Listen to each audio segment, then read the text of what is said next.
జై BC, BC ఐక్యత, పోరాటాల పురిటిగడ్డ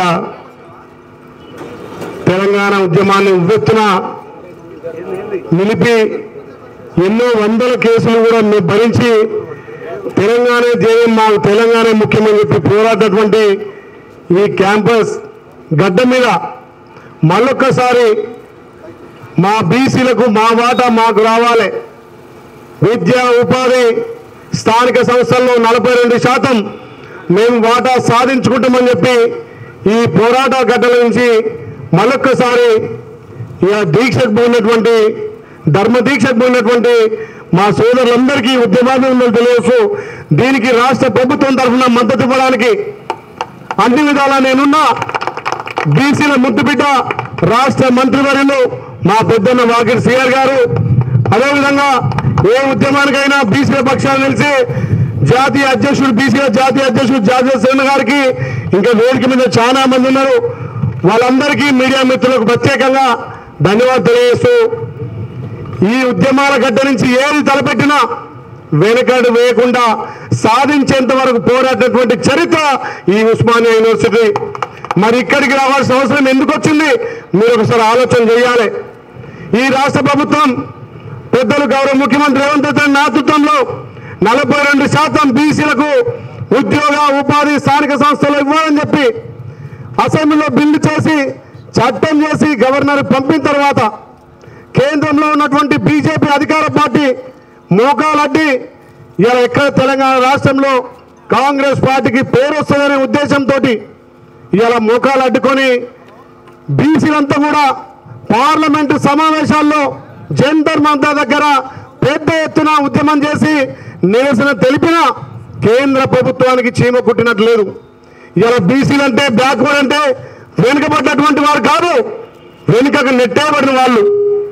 గత కాలం చూస్తే గత చరిత్ర చూస్తే ఆర్థికంగా సామాజికంగా విద్యాపరంగా వెనుకబడ్డం కాబట్టి మేము బీసీ వెనుకడ్డం. కానీ ఈరోజు ఈ క్యాంపస్లో కానీ విశ్వవిద్యాలయంలో బీసీలంతా కూడా ఉన్నత చదువులు చదువుకొని ఆర్థికంగా బలపడి మరి ఇప్పుడు మాకు రావాల్సింది రాజకీయ వాటా. మేమెంతో మాకంతా సాధించాలే గౌరవ రాహుల్ గాంధీ గారి ఆలోచనను తెలంగాణలో మొదటగా ఇంప్లిమెంట్ చేయాలని చెప్పి గౌరవ ముఖ్యమంత్రి గారు 1931 తర్వాత ఇలా కులగణన చేసినటువంటి ఘనత ఈ తెలంగాణలో కాంగ్రెస్ పార్టీది. కాంగ్రెస్ పార్టీకి ఇప్పుడు చిత్తశుద్ధి ఉంది. మా గౌరవ ముఖ్యమంత్రికి మా మంత్రులు పొన్నం ప్రభాకర్ కానీ వాకిటి సీఎం కానీ బీసీసీ అధ్యక్షుడు మహేష్ కుమార్ గారిని ఇలా కొట్లాడుతున్నామంటే బీసీలకు 42% స్థానిక సంస్థల్లో రిజర్వేషన్ ఇచ్చినాకనే ఎలక్షన్లు పోతామని చెప్పి 2 ఏళ్ళు కూడా ఆపి ఇలా బీసీలకు ఇచ్చిన తర్వాతనే పోతామని చెప్తున్నాం. ఇది మా నిబద్ధత. బీసీలు ఇలా రాజ్యాధికారం రావాల్సిందిగా ఇలా ఖచ్చితంగా ఈ రాష్ట్రంలో అందరం ఏకమై ఏదైతే మన నోటికాడి బుక్క గుంజుకున్నారో తప్పకుండా వాళ్లకు రాబోయే ఎలక్షన్లో బుద్ధి చెప్పాల్సిన అవసరం ఉంది.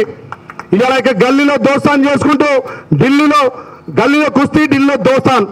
మరి అసెంబ్లీలో మద్దతు ఇచ్చి కేంద్రంలో 8 ఎంపీలు ఎస్టీ ఎస్సీ మైనార్టీ బీసీలు ఓట్లేస్తున్నాయి కదా.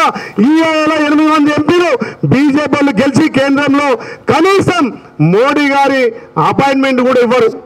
మరి మీరు బీసీల పక్షాన ఎందుకు కేంద్రంలో కొట్లాడతలేరు? మీరు బీసీ ఎంపీ అంటారు, మోడీ గారు నేను బీసీ అంటారు. కనీసం తెలంగాణలో ఇంత పెద్ద ఎత్తున బీసీలు ఏకమై అసెంబ్లీలో అన్ని వర్గాలు అన్ని పార్టీలు ఏకంగా తీర్మానం చేస్తే కనీసం గవర్నర్ ఆమోదించలేక ఇలా ముఖాలడ్డుతుంటే మీరు బీసీల తరపున ఎంత వ్యతిరేకులో బీసీల నోటికాడి ముద్ద మీరు గుంజుకున్నారు. కాబట్టి తప్పకుండా మిమ్మల్ని రాబోయే రోజుల్లో రాజకీయంగా గోరి కడుతూ తప్ప బీసీలకు రాజ్యాధికారం రాదు.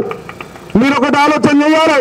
మా గౌరవ ముఖ్యమంత్రి కానీ మా మంత్రులు కానీ ఇలా బీసీ రిజర్వేషన్ల కోసం కట్టుబడినారు. తప్పకుండా మా గౌరవ ముఖ్యమంత్రి తోటి ఈరోజు మా మంత్రి గారు నేను కూడా మాట్లాడతాం. మరి ఉద్యమాల గడ్డ ఇలా తెలంగాణ వచ్చిందంటే ఎంతో మంది విద్యార్థుల బలిదానం. ఆ రోజు మీరు చేసినటువంటి వంట బాబు కావచ్చు, బంధువులు కావచ్చు, ఎన్నో వందల కేసులకు కూడా మీరు వచ్చి ఇలా తెలంగాణ ఉద్యమంలో కీలకంగా ఈ క్యాంపస్ ఈ యూనివర్సిటీ ఉంది కాబట్టి తెలంగాణ సాధించుకోగలం. మళ్ళీ అట్లాంటి గడ్డ మీద మరి పర్మిషన్ తప్పకుండా ఇవ్వాల్సిన అవసరం ఉంది. ఈ ప్రభుత్వం మా గౌరవ ముఖ్యమంత్రి మా మంత్రులు బీసీల కోసం కొట్లాడుతున్నారు. మరి ఎక్కడో కొంత జ్ఞాపకం జరిగింది మా గౌరవ ముఖ్యమంత్రి. ఇప్పుడే మా మంత్రివర్గం మేము మాట్లాడతాం. తప్పకుండా బీసీల పక్షాన ఏదున్నా బీసీలకు అనుమతి ఇవ్వాల్సిందే. బీసీలు 42% సాధించేంత వరకు ఈ ప్రభుత్వం మా మంత్రులు మేమంతా కూడా మీ బీసీల నుండి దేనికైనా తెగించి కొట్లాడతామని చెప్పి తెలియజేస్తూ ఈ క్యాంపస్ లో జరిగే ప్రతి ఒక్కటి కూడా రేపు మనకు అన్ని విజయాలు జరుగుతాయి. దానికి మేము అండ ఉంటాం. ఇంత పెద్ద ఎత్తున ధర్మ దీక్ష చేపట్టేటువంటి మా మిత్రులందరికీ ఉద్యమాభినందనలు. జై బీసీ, బీసీ ఐక్యత, బీసీ ఐక్యత.